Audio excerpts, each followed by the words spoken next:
بسم اللہ الرحمن الرحیم۔ شروع اللہ کے نام سے جو بڑا مہربان نہایت رحم والا ہے۔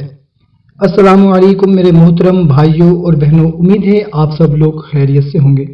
دوستو، آج میں آپ کو ایک ایسا وظیفہ بتانا چاہتا ہوں جس کی برکت سے نظر بد سے مکمل حفاظت رہے گی اور چہرے کی خوبصورتی کے لیے انشاءاللہ تعالی چہرہ پرکشش ہو جائے گا۔ وظیفہ بہت ہی مختصر ہے۔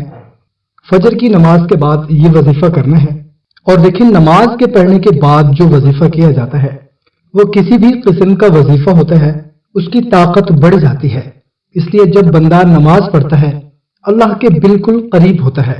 فرمایا، اگر میرا قرب حاصل کرنا چاہتے ہو تو سجدے کرو اور میرا قرب حاصل کرو۔ سجدے کی حالت میں بندہ بالکل اللہ کے قریب ہوتا ہے، اور اس وقت جو وظیفہ کیا جاتا ہے اس کی طاقت بڑھ جاتی ہے۔ جو دعا مانگی جاتی ہے اس کی قبولیت میں تو شک ہی نہیں رہتا۔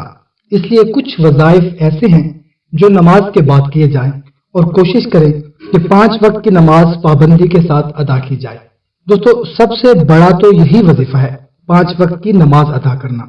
اس کا سب سے بڑا فائدہ یہ ہے کہ اللہ تعالیٰ رزق کی تنگی دور کر دیتا ہے۔ تو دوستو، کرنا آپ نے یہ ہے کہ جب فجر کی نماز ادا کر لیں تو اول و آخر 3 مرتبہ درود شریف پڑھیں، اور درمیان میں ایک تسبیح یعنی 100 مرتبہ بسم اللہ ماشاء اللہ لا قوت الا باللہ یہ پڑھ کر ہاتھوں پر پھونک مار کے ہاتھ چہرے پر پھیر لیں۔ اس عمل کی برکت سے چہرہ نورانی پرکشش ہو جائے گا۔ داغ، دھبے، چھایاں، کیل، مہاسے، ہر قسم کے داغ ختم ہو جائیں گے اور ہر طرح کی نظر بد سے محفوظ رہیں گے۔ بچوں کو اکثر نظر بد لگ جاتی ہے، صبح پڑھ کر بچوں کے چہرے پر ہاتھ پھیر دیں، انشاءاللہ تعالیٰ وہ نظر بد سے محفوظ رہیں گے۔ اور جو مرد یہ وظیفہ کرے گا اس کا بھی چہرہ پرکشش ہو جائے گا۔